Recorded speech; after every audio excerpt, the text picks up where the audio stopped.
Bom dia, amigos, queridos irmãos. Que neste dia alvissareiro possamos sentir as emanações fluídicas dos nossos queridos, abnegados benfeitores, que tanto têm se esforçado para nos auxiliar a compreender melhor as lições do Evangelho de Jesus. Hoje nós vamos ler a missão dos profetas. Atribui-se comumente aos profetas o dom de adivinhar o futuro, de sorte que as palavras profecias e predição se tornaram sinônimos. No sentido evangélico, o vocábulo profeta tem mais extensa significação. Diz de todo enviado de Deus, com a missão de instruir os homens e de lhe revelar as coisas ocultas e os mistérios da vida espiritual. Pode, pois, um homem ser profeta, sem fazer predições. Aquela era a ideia dos judeus, ao tempo de Jesus. Daí vem que, quando levaram à presença do sumo sacerdote Caifás, os escribas e os anciões, reunidos, lhe cuspiram no rosto, lhe deram socos e bofetadas, dizendo: Cristo, profetiza para nós e dizem quem foi o que te bateu.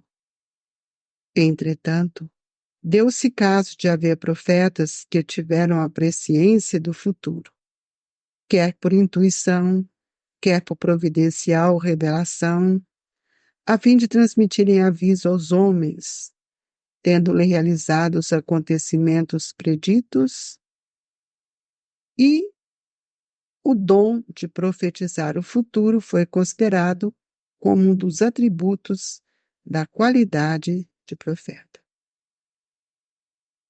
Queridos amigos, nós hoje estamos num outro momento em que podemos analisar com mais critério a missão dos espíritos que aqui estiveram para anunciar a chegada de Jesus.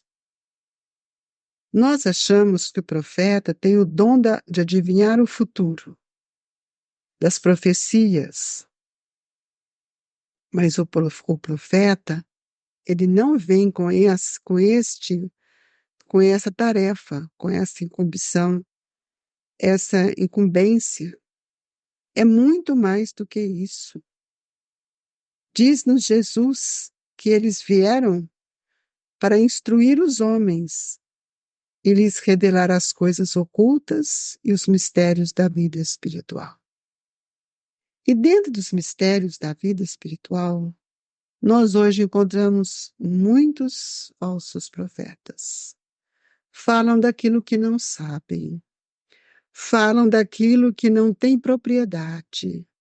E muitos ainda, irmãos nossos, que mergulham nessas questões que são para eles magníficas, muitas vezes fictícias, espetaculares, acreditam. Pois nós sabemos que a ideia dos judeus, ao tempo de Jesus, é que eles deveriam trazer a todos a verdade, porque os judeus, eles eram monoteístas. Então é preciso que a gente saiba reconhecer que cada um de nós precisamos ter olhos de ver para que possamos também mantermos um esforço para distinguir sempre o que é verdadeiro e o que é falso. Distinguir sempre o exterior de um conteúdo que muitas vezes não tem a informação e o revestimento que deveria ter. Porém, nós precisamos perceber que a missão dos profetas, eles trouxeram uma palavra que substanciava a verdade, anunciando a presença de Jesus. anunciando chegada do Messias. E este é um conteúdo, uma substância de vida. Muitas vezes, nós ficamos impressionados pelo feitio deste ou daquele homem, mas nem sempre nós olhamos o interior do espírito. E quando a gente vai vendo aqui que os espíritos, Allan Kardec nos traz essa lição, ele coloca: Cristo profetiza para nós e dizem quem foi que te bateu. Entretanto, deu-se o caso de haver profetas que tiveram a presciência do futuro, quer por intuição, quer por providencial revelação, a fim de transmitirem aviso aos homens. Olha, nós vamos trazer uma questão que não é uma profecia, mas é uma verdade. Quando Jesus pergunta a Pedro: Pedro, quem dizes que eu sou?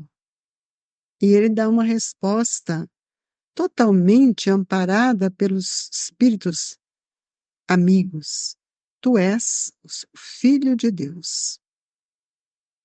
E aí Jesus fala que sobre aquela verdade, sobre aquela pedra, ele construiria a sua igreja. Ou seja, sobre essa verdade. Mas Pedro não estava profetizando. Naquele momento, ele estava sendo intuído para falar. Nós precisamos compreender bem o que seja uma intuição, uma profecia e predições, ou uma predição. Aí nós vamos entender que tudo aquilo que a vida nos mostra tem um motivo, tem uma razão.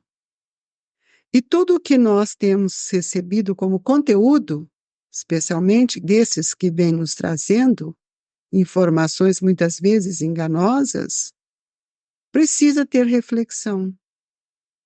Nós precisamos refletir nas lições que muitas vezes falamos para o outro sem compreender a sua essência. É preciso que o interior esteja sempre limpo e que nós possamos tomar decisões que sejam de grande aproveitamento não só para nós, mas também para o outro. Nós estamos numa engrenagem divina, onde cada um tem uma responsabilidade. E cada um de nós revelamos ou orientamos, porque a revelação ela é diferente de orientação. Revelar é trazer algo novo, e nós não temos nada de algo novo, então nós fazemos uma orientação, um esclarecimento, porque Moisés trouxe uma revelação, que foi a primeira, das leis do Decálogo que formavam as leis de Deus. Jesus trouxe uma revelação, e a revelação de Jesus, compreendida pelo cristianismo, ele revela uma lei de amor. Ele nos revela que devíamos amar a Deus sobre todas as coisas. Jesus nos revela o mundo espiritual, a imortalidade, a vida futura, a comunicabilidade. Jesus nos revela a lei da reencarnação. Mostra, por meio da ressurreição dele, a diferença entre reencarnar e a ressurreição. Portanto, nós não temos mais direito de enganar quem quer que seja, porque hoje nós já somos usufrutuário de todo esse conhecimento. Então, é preciso que a gente tenha critérios, e esses critérios se assentam na base de nossa razão, de nossa consciência. Entretanto, falar por falar, nada adianta. Nós precisamos sempre buscar a essência dos fatos, a essência daquilo que nós vamos ensinar, esclarecer, assistir os nossos irmãos. Por isso, meus irmãos, é imperioso considerar que todas as nossas aquisições, todos o nosso conhecimento, que ele tem que ser conduzido para dentro de nós, para que a gente possa filtrá-las e ter um sentido maior. Nós também temos uma missão, e o sentido maior é a seriedade que cada um de nós devemos demonstrar.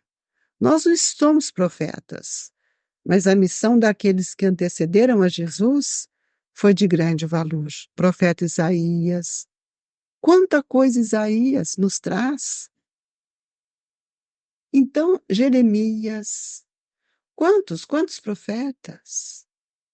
E nós também temos que conhecer e reconhecer que Jesus não foi profeta.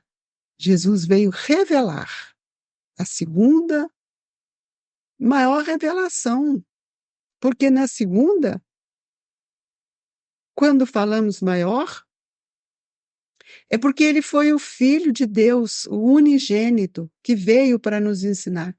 E ele resume o Decálogo. Ele teve essa propriedade, essa capacidade de reunir o Decálogo em 2 leis. Que autoridade nós teríamos para isso? Nenhuma. E a autoridade moral de Jesus fez com que ele nos revelasse 2 leis que nos mostram todas as outras. Amar a Deus sobre todas as coisas e ao próximo como a si mesmo. E quando nós vamos estudar questão de amar a Deus sobre todas as coisas, nós estamos nos curvando no reconhecimento da profunda gratidão que devemos ter por esse Espírito, porque Deus é o Criador. Deus é que nos criou, que nos trouxe como filhos, saindo dele, do amor dele, dessa essência divina. Nós somos co-criadores. Portanto, quando ele fala amar a Deus sobre todas as coisas, é amar a criação de Deus, é respeitar a criação de Deus, é sentir o valor da criação de Deus, desde o oxigênio que recebemos, do sol que nos traz energia, da luz que nos proporciona tanta força, da lua que tem outra energia e que colabora tanto com a natureza. Portanto, amigos, a missão dos profetas, ela vai nos trazer teorias, revelações, e que não vai ser aceita enquanto não forem praticadas, vivenciadas.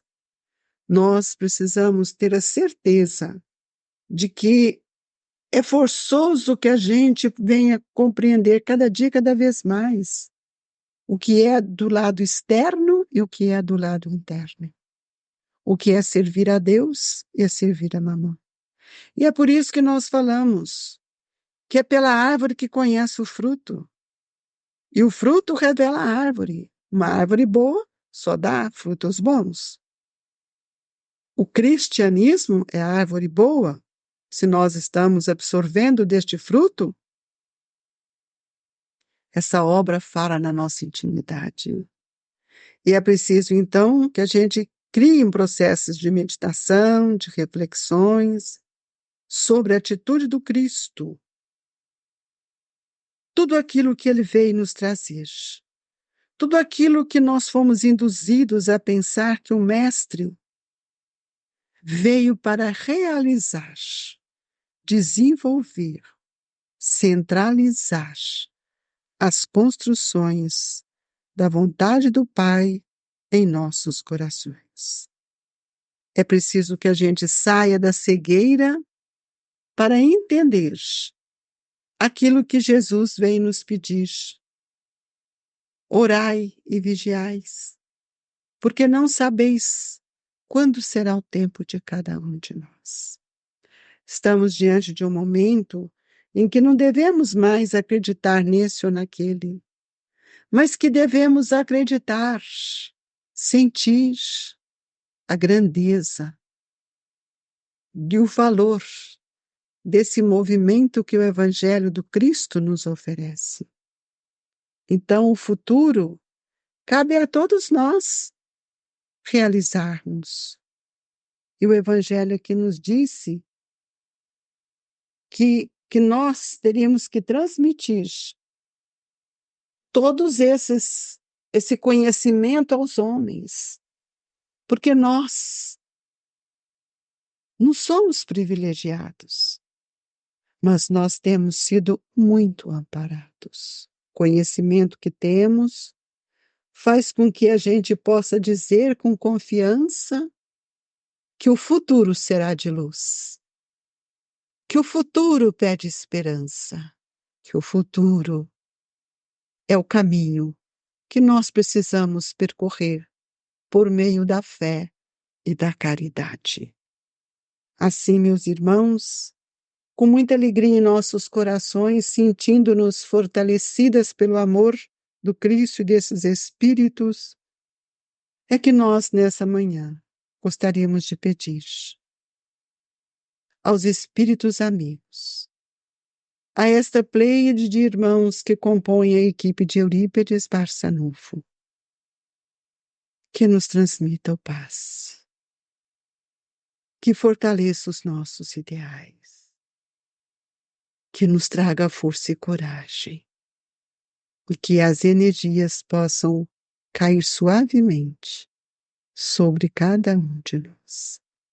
Fluidifica as nossas águas, transformando-as em lenitivos divinos, que vão trazer para o nosso perispírito, para as nossas energias, novas vibrações. Obrigado, Jesus. Que a sua paz esteja conosco e que o seu amor nos sustente hoje, agora e sempre. Que o Grupo Espírita Esperança e Caridade, Colégio Allan Kardec, vos agasalhe cada dia, cada vez mais, queridos e amados irmãos. Fiquem com Deus.